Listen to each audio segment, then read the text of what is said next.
Yeah. Well, Doug, your thoughts? Well, but just proud of the fight. We've said all week it's going to be a 60-plus game, 4+ quarters. I even told him, I said, field goals aren't going to win this game. I said, what the heck do I know? So, but, we knew we had to score touchdowns, get points, and, the grit. We talk about grit I hope that was evident by our young men tonight, being able to, when it needed to, make big stops at the end of the game, never quit, never stop fighting, and gave our opportunity to go into overtime and win it in overtime. One of the biggest wins of your career? Yeah, all wins. It is so hard to win college football games that all these wins just mean so much. And is it important to me? No, it's important for those young men in that locker room that work every day, and you're getting them to believe and be selfless. And, Jaleel said it best in the locker room, how many wide receivers were blocking downfield today when he had those runs? Quarterback was blocking downfield. So, yeah, do we want to get the ball in a lot of players' hands? We do. But the selflessness that when you don't have the ball, what you need to do without it. And that was a big emphasis this week, that we needed to block. We needed to have a body on a body. How would you assess Demetrick's play? I know it's right after the game, right out of the game. I probably remember that last touchdown drive, where he was, decided I'm gonna score a touchdown here. And just to see that type of leadership from a young man. And, we understand it's a process. You have a redshirt freshman. It was his first start, got 0 reps in the spring. So there's going to be maybe some mistakes, and I don't even know what mistakes. I'm sure they're out there maybe holding the ball too long or whatever, but I believe his leadership. There was one drive we went for it on 4th down early, if you guys recall, and I think he made a great throw. He does some things when he's running one way and throwing back, just like their quarterback, I think, did a no-look pass in the game, if you guys can recall that. So, and I give them, tremendous credit. That offense is not easy. That quarterback's pretty darn good. So, but first, I know we're talking about us, but how about that student section? How about the crowd? When we come out for a game and we talk about representing Youngstown State in the Valley, and to see the support of our student body there, I made sure our guys after the game that we appreciate that support. And I truly believe that makes a difference in a football game. Our guys build momentum from the crowd and from the band, and to have a crowd there tonight and to be back to normal with all this COVID, I thought that was very special. Go ahead. How is it different having a lot of people in the stands, a lot of students in the stands, and the band on the field to help you guys out at the game? It just, that's what you work for. We work 355 days to play 10 football games. So to be able to get off a bus and walk through the tailgate lot and see the tailgaters there and be able to give, high fives to them, and to know that you have that support, I think is tremendous. And I know our players see that. You had no, Go Yeah, Go ahead. you had no injuries, so that's got to be good carrying you over to Michigan State. Yeah, we got to go. We got check-in tomorrow. It's a work day tomorrow for our young men. So, go see what the injury report status is. But I thought it was a physical football game. I really did. So it was a lot of plays on both sides, plus you play in extra time. So we do get that extra day to get healthy, which is great. And we're going to take full advantage of that. This is go ahead, I'm sorry. Yeah, go ahead.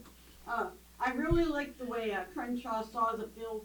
Do you think you'll let him throw a few more passes? Yeah, we do.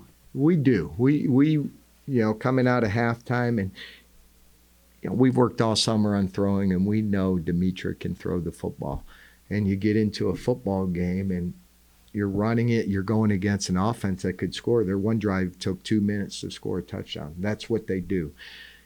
So we got probably running the football, but I have faith in our receivers. I have faith in all of our quarterbacks that we can throw the ball downfield, that we can make plays. And I think as the season goes, you're going to see more evidence of that we see in practice each and every day.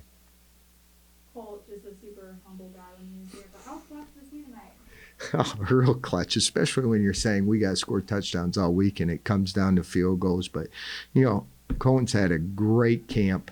He's a leader in our locker room. And just to see him, put those through in pressure situations. We try to put as much pressure situations we can on him in practice, but there's nothing like a football game.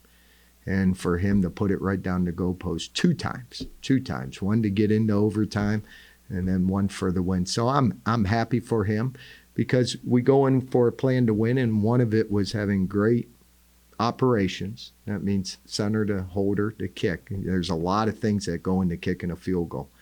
And to have the operations and the execution of having guys up front also blocking. So, and we knew if we did those things, Colton was going to put it right through the uprights. Like, I know you don't like to talk about other coaches and their philosophies, but were you surprised he went for it on 4th and 1 from his own 30? Somewhat, but 4th and 1, it comes down to if I was in a 4th and 1 situation in that football game, we're going for it. There's one time we kicked a field goal. I would rather have had, I had a tougher decision. If we would have had positive yards on the 3rd down play, I probably would have gone for it on 4th down. So it made it easy for me to kick a field goal. But when you're 4th and 1 and it's a game like that that's going back and forth, I wasn't surprised at all. But I look at the defense who was on the field a lot tonight, and they made a huge play when they had to. And then you go into overtime and they made another. We couldn't, we were chasing them all day, and we make that huge sack in overtime. So, again, that shows the grittiness, that shows the fight that our kids demonstrated today. So I can't tell you how proud we are. This was a team that struggled to finish games in the spring. Does it put some wind in your sails to come away with this one to start the year? Yeah, because finish, if you walk down, and even before the game, with Incarnate Word, I know their whole focus was finishing football games. Our whole focus was finishing football games this year. And to be able to talk about, but then to be able to go and execute, that's what you want to see. You put stuff on walls and you can talk about the words, but to be able to go do it and demonstrate it and to see it tonight, because those are, again, things that we emphasize. One is take it. We got to go take it. If we want to go win a football game, we got to go take it. And the last thing we emphasize is just finishing. And for them to play the 60-plus, which we talked all week, it was funny. They said, we talked, it 60-plus, 4+ quarters, whatever it takes. We got to stay together through the highs and lows, because there's highs and lows in that football game tonight. And our kids stayed together, and I believe that's the brotherhood in the locker room that's being built right behind us. How about the play of Jaleel? Almost 200 yards. Yeah. When you got number 8, anything can happen. And, he'll be the first one to give credit to all the guys blocking up front, to all the guys blocking downfield.